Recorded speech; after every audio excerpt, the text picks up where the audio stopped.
everyone, Logan from Curated Avalon here to share with you Ferris Wheel Press ink.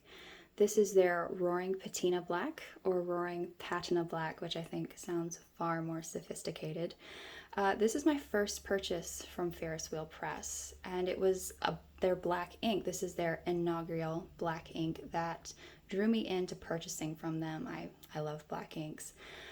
Their packaging is absolutely luxe. It is a very decadent experience just in their box alone. I can't wait to show you the bottle. So this is a 38 milliliter bottle, so that's a fairly small bottle, but this is a very specific and special ink, to be perfectly honest. It works very well in my pen, and I can't wait to show that to y'all. This is their limited edition for 2022. And to be perfectly honest, I think I might be purchasing another bottle of it at some point because I have enjoyed it just that much. So getting to the bottle, I love this. I think it is absolutely stunning. It is very evocative of an early 1900s moving into the 20s perfume bottle to me. I love the deco artwork that they've got around. I love the gold. I love the extra labeling on the back just to give it that little bit more indulgence. Just absolutely stunning. The lid.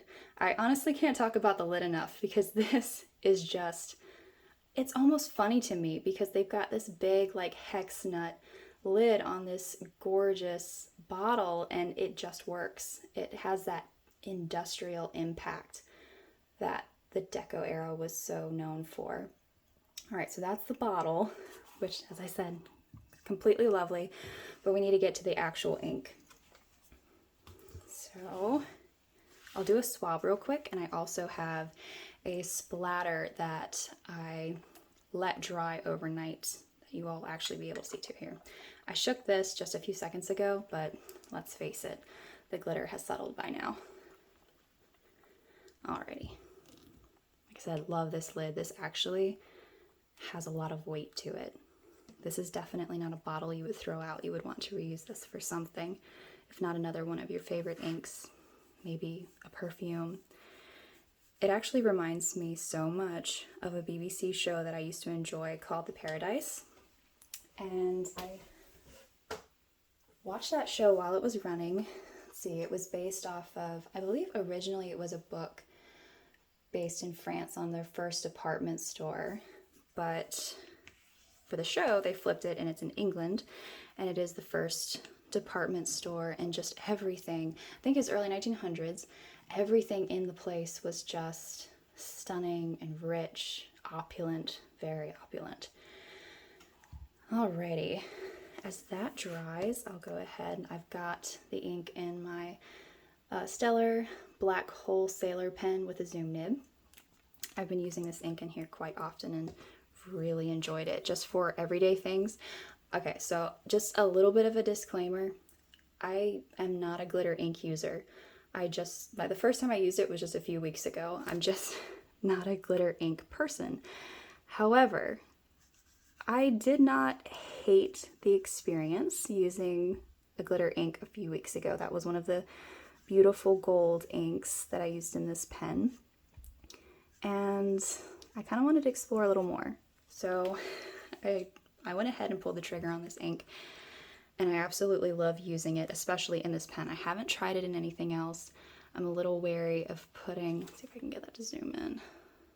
Come on, see the big old fat end on it. I was a little wary of putting glitter ink in anything else that I own, but I was fine with trying it in this pen. It's worked out very well. I've been able to clean it out, no problem, no skipping.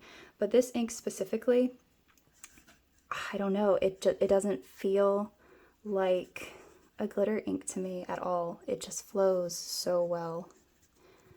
And then you have that like glitter to kind of add to your day. It's fun. I love using this for lists and just random notes, letter writing, addressing labels, all that kind of thing. That little bit of extra glitter is just kind of fun. All right, so this has been drying. Let's see if I can get a really good angle on this. I'm astounded by the amount of glitter that gets in the finer writing. I don't know if I can fully show this off, but there is just a ton of sheening and glitter. Absolutely stunning. Getting to the splatter. Okay, so this splatter, let's see, I stuck the syringe in 3 different times and absolutely pooled it on top. So it was just sitting on top, pools of this ink, because I'm not good at splattering, to the point where it bled through on the Tomoe River paper, which, I mean, it barely made it to the other side. This paper is just insane. But look at those colors. 3 to 4 different layers. Absolutely striking. So yes, this is a very, very fun ink to me. And as I said, I think I probably would buy another bottle of it because I just enjoyed it that much. As far as bottle comparisons go, I have a Diamine ink bottle. Let's see if I can get that in the frame just a little bit better. I also have a Noodler's ink.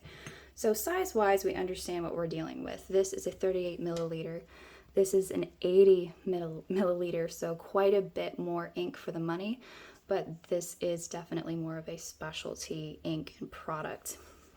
This is 3 ounces, but as far as the overall size of the bottles go, this gives you a really good idea. I'll just stand them up. Alrighty. So that has been my experience with the Ferris Wheel Press ink. It's been nothing but positive. Honestly, I love the way the ink works in the pen. I would definitely purchase from this company. Again, I also had the opportunity to try one of their rollerball pens, which I would like to review at some point. It doesn't belong to me, it belongs to someone else. And I really enjoyed that too. So a rollerball that you can put whatever ink in, that's pretty fun. So I definitely recommend this ink. I would be very curious to know if any of you have tried Ferris Wheel Press ink and if you enjoyed it. So please comment below. Thank you so much for watching and have a lovely day.